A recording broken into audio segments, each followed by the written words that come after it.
Good morning বন্ধুরা। ভোর রাত থেকে অনর্গল বৃষ্টি হওয়ার পর বৃষ্টি যখন ছাড়লো, ডিউটি এলাম।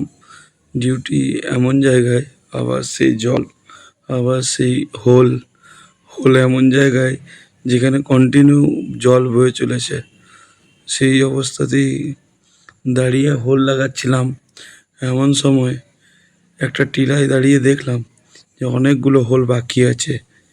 তাই ড্রিলওয়ালাকে বললাম যে ওই জায়গায় ড্রিলে হোল মেরে তার সমান বরাবর কিছু হোল যেন আরও মেরে দেয়।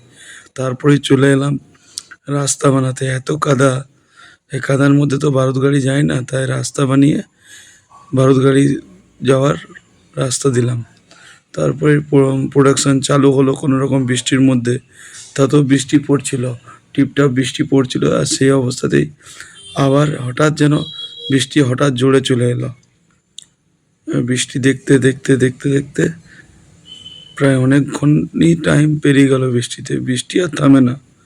ভালোই লাগছিল বৃষ্টি, কিন্তু মাথার মধ্যে ছিল যে হোল তো হয়েছে, আর হোল সেই চার্জিং করতেও হবে। ভাবলাম বৃষ্টি থামবে, হঠাৎ দেখি বৃষ্টি থামবে কোথায়, বৃষ্টি আরও জোর চলে এলো। বৃষ্টি কোনো মতেই থামলো না।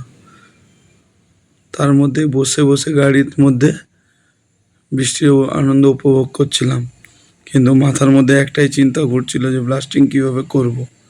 যাই হোক, বৃষ্টি থামলো, কোনোরকমভাবে ব্লাস্টিং করে বেরিয়ে এলাম। ধন্যবাদ।